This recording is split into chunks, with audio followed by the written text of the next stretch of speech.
അനിശ്ചിതകാല പണിമുടക്കിൽ ഉറച്ചു നിൽക്കുകയാണ് റേഷൻ വ്യാപാരികൾ. വാതിൽപ്പടി സേവനം നടത്തുന്ന കരാറുകാരുടെ സമരം മൂലം റേഷൻ കടകളിൽ സാധനത്തിന് ലഭ്യത കുറഞ്ഞു തുടങ്ങി. വ്യാപാരികൾ സമരത്തിൽ നിന്ന് പിന്മാറണമെന്നും സമരം ഇല്ലാതാക്കുന്ന സാഹചര്യം ഉണ്ടാക്കരുതെന്നും ഭക്ഷ്യമന്ത്രി GR അനിൽ പറഞ്ഞു. ജനങ്ങൾക്ക് പ്രയാസമുണ്ടാകുന്ന ഒരു സമരത്തിലേക്ക് പോകരുത് എന്നതാണ് ഗവൺമെൻറ് കാണുന്ന പ്രധാനപ്പെട്ട കാര്യം. സമരക്കാർ ഒരുമിച്ച് നിൽക്കുന്ന സമരത്തെ ഭിന്നിപ്പിക്കാനോ സമരത്തെ പരാജയപ്പെടുത്തുക എന്നതല്ല ഗവൺമെൻറ്റിൻ്റെ ലക്ഷ്യം. എത്രത്തോളം ആ സമരക്കാർക്ക് പരിഹാരം കാണാൻ കഴിയുമോ അതെല്ലാം പരിഹരിക്കുക എന്നതാണ് ഗവൺമെൻറ് കാണുന്നത്. ഭക്ഷണം നിഷേധിക്കുന്ന ഒരു സാഹചര്യത്തിലേക്ക് കേരളം എത്താൻ പാടില്ല. റേഷൻ വ്യാപാരികളോട് സർക്കാർ അനുഭവം മാത്രമെന്നും സമരത്തിൽ നിന്ന് പിന്മാറണമെന്നും മന്ത്രി KN ബാലഗോപാൽ പറഞ്ഞു. റേഷൻ വ്യാപാരികൾ അങ്ങനെ അനിശ്ചിതകാല സമരത്തിലേക്ക് പോകാതെ ഒരു പുനരാലോചന നടത്തുമെന്നാണ് ഞാൻ വിശ്വസിക്കുന്നത്.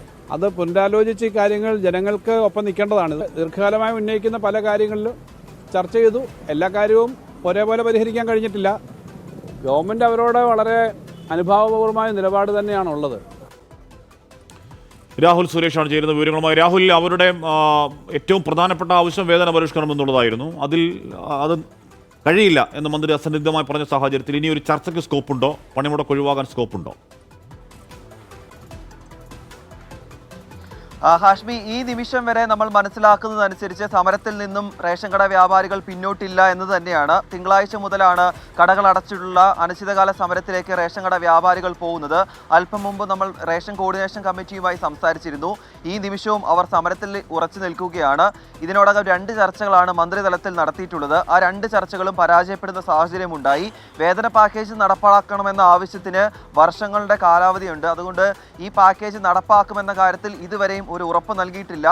ഇപ്പോൾ സാമ്പത്തിക പ്രതിസന്ധി ഉണ്ടെന്ന് സർക്കാർ പറയുമ്പോഴും എപ്പോൾ നടപ്പാക്കാൻ കഴിയുമെന്ന് പോലും സർക്കാർ പറയുന്നില്ല.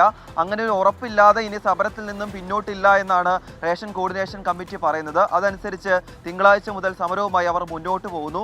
അതേസമയം ഏറ്റവും ഒടുവിൽ ഇപ്പോൾ നമ്മൾ കേട്ടത് ഭക്ഷ്യമന്ത്രിയുടെയും ധനമന്ത്രിയുടെയും വാക്കുകളാണ്. അവർ രണ്ടുപേരും ഒരേ സ്വരത്തിൽ പറയുന്നു സമരത്തിൽ നിന്നും പിന്നോട്ട് പോകണമെന്ന്. പക്ഷേ അവർ പറയുമ്പോഴും ഇന്നലെ നടന്ന യോഗത്തിൽ ധനമന്ത്രിയും ഭക്ഷ്യമന്ത്രിയും ഇത്തരത്തിലുള്ള കാര്യങ്ങൾ പറഞ്ഞുവെങ്കിലും ഈ വേതന പാക്കേജ് എന്ന് നടപ്പാക്കുമെന്ന കാര്യത്തിൽ ഉറപ്പ് നൽകിയില്ല എന്നാണ് പറയുന്നത്. അതുകൊണ്ടാണ് സമരവുമായി മുന്നോട്ട് പോകാൻ തീരുമാനിച്ചത്.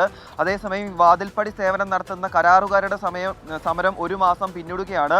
ഇന്ന് രാവിലെ നമ്മൾ കോഴിക്കോട് നഗരത്തിലുള്ള വിവിധ റേഷൻ കടകളിൽ പോയപ്പോൾ ഏതാണ്ട് 70% സാധനങ്ങളും തീർന്ന ഒരു അവസ്ഥയുണ്ട്. ആളുകൾ വന്ന് സാധനം വാങ്ങാനില്ലാതെ തിരിച്ചു പോകുന്ന സാഹചര്യമുണ്ട്. ഇനിയുള്ള 30% സാധനങ്ങൾ വിതരണം ചെയ്യാനാണെങ്കിൽ പണിമുടക്കിൽ ഉറച്ചു നിൽക്കുകയാണ് തിങ്കളാഴ്ച മുതൽ. അല്ലെങ്കിൽ തന്നെ ഗോഡൌണുകളിൽ നിന്ന് കടകളിലേക്ക് എത്തിക്കുന്ന ഗതാഗത കരാറുകൾ ഓൾറെഡി പണിമുടക്കിൽ എന്തോ ആണ് ഇപ്പോൾ തന്നെ. അതിലൂടെ ആ പണിമുടക്ക് കൂടിയാകുമ്പോൾ അതാണ് പൂർണ്ണമാകും കാര്യങ്ങൾ. പ്രതിസന്ധി രൂക്ഷമാവും ഒക്കെ ഒരു തർക്കം വേണ്ട.